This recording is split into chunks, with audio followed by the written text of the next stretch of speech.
Hey, what's going on, everybody? My name is Matt Jarbo. This is $3 Theater. And one of the craziest film franchises that I think has come out of comics over the course of the past, let's say, 18 years since we first got the X-Men movie in 2000. I kind of view that as like the second generation of these movies, really, compared from the 90s to 2000. Anyway, Ghost Rider, 2007's Ghost Rider. 11 years ago, this movie came out. 11 damn years ago. And you know what? It's a good movie. It's a solid movie. It impressed me at the time. I still like it now. And Nic Cage still also likes it. He thinks that, though, he thinks it could have been better if it would have been, it could have had Deadpool success if they just would have gone that extra little bit and made it rated R. And he's not wrong. I completely freaking agree with Nic Cage on this one. Now, in an interview, he says this: "Boy, did superhero films take over. I knew they would. I was about 10 or 11, and I had the prescience to know that once the technology got there, the comic book movie would dominate the industry, and it has." Now, Nicolas Cage, veritable soothsayer of comic book-related culture predictions, and a man who managed to play one of Marvel's weirder anti-heroes in Ghost Rider, even though he was never quite realized his dream of playing Superman, or he never quite realized his dream. I think he should do it now, by the way. If Henry Cavill's out and they're going to go Flashpoint and they're going to do alternate whatever, let Nic Cage play him, right? Or Batman, because he was awesome as Big Daddy in Kick-Ass. Anyway, in an interview with Yahoo News, Cage has been reflecting on a big chunk of the career up to date, and inevitably the actor's stint as Johnny Blaze came up.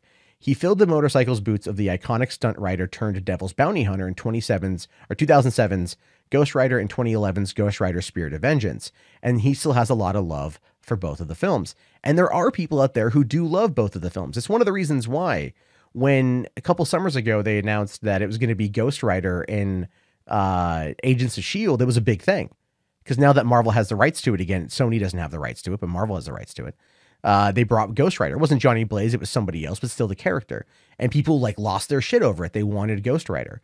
And maybe Nic Cage is right here by talking about how Ghost Rider could have done better had it actually been able to go full hard R.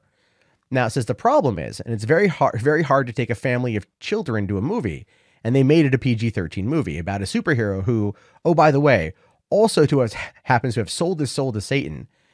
So it's not going to be the most commercial concept or vehicle, but it certainly is the most interesting and the most thought-provoking. I think if you look back on the movies today, they age well. I think they did. I think the first one does. I think the first one aged well enough. Now, he says, had Ghost Rider been made in R-rated format, the way that they had the guts to do with Deadpool, and they did it again today, I'm fairly certain it would be enormously successful. Having said that, I still think the movies were a hit. People don't look at subsidiary outlets like DVD and streaming and whatnot, but when you look at what Mark Neville and Brian Taylor did on the Ghost Rider Spirit of Vengeance for $50 million, and they got a $250 million return, you begin to see the genius of the sequel, which is true. I mean, the thing was, the movie, I remember when Ghost Rider Spirit of Vengeance came out, the reviews were kind of hit or miss on it. And I'm a big Neville Dean Taylor fan. I mean, Crank 2 are amazing. I loved Gamer. I love those guys when they work they can work really well in the small budget area, and they can do some stuff really, really good for they can make budgets stretch, what I'm trying to say. And so, but didn't they also do like Jonah Hill or Jonah Hex, right? Did they also do that one? I forget. But ultimately, they should have gone R-rated with this. It should have already been there. Comic book movies, as we saw with Deadpool, have done well with the more mature rating. Even Daredevil, the TV series, is basically just, it's like one fuck away from being rated R. They toe right to that line.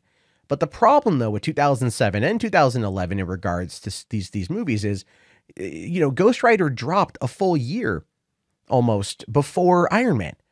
It dropped a full year. And had it come out after Iron Man, and they would have seen the success of Iron Man and the success of the Incredible Hulk and what it was that they were attempting to go after and what it was they were ultimately able to do with the MCU, it's entirely possible that they would have been able to kind of restructure this to be something that could run parallel to that, but still hold that R rating. And of course, this particular interview coming out the day after Venom is announced to be PG-13, again, is one of those things where you look at some of these comic books and you're like, no, it should be rated R. It should 100% be rated R. It should not be PG-13. And it's utterly ridiculous, stupid, and cowardly for these studios to not play that up. Now, I know what you're thinking, but Matt, they got to get people in the door. They got to get children in to see these movies. And you can't sit there and bring kids to watch a movie where the devil's bounty hunter tears some dude in half with a chain that's on fire. And to which case I say, bullshit. These are the same kids that watch The Walking Dead with their parents week after week. These are the same kids that watch Z Nation. These are the same kids that watch violent television. And I'm not kidding you. When I worked at the theater, you know, I had a dad bring his kid to see Kill Bill, right? And I'm all like, sir, just so you know, the movie's rated R. It's pretty violent. And the most common given answer every time I brought this up, when a parent was taking their kid to an R-rated movie, I would always hear, and even back in 2003, I heard, they see worse on television. Now, in 2003, that's not the case. You wouldn't actually see worse on television. But you did see worse in video games now and then. And now on TV and cable TV and everything else, you see a lot worse. So yeah, going R-rated is not that big of a deal. The R rating doesn't really push people off anymore. Deadpool, Kingsman, you know, other ones I'm trying to think of right now. I mean, Venom going PG-13 is only because they want to find a way to put Spider-Man in it down the road. And even Ruben Fleischer was teasing an unrated director's cut that could be coming out on home video. All right, it's a cop-out play. It's a total bullshit cop-out play. But this is where we are right now. This is what we're seeing. So as a result of all this, I think Nicolas Cage is 100% correct. And I think Nicolas Cage is right. And I think that it's ridiculous that they're still, you know, afraid to do it. Anyway, those are just my thoughts on this one. What do you guys think about this? Let me know down in the comments. If you've made it this far in the video and you want to leave a comment, just type Blaze so I know you guys made it.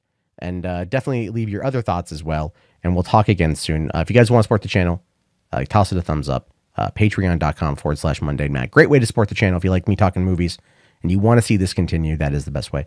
And I'll talk to you guys soon. Have yourself a great day and peace out.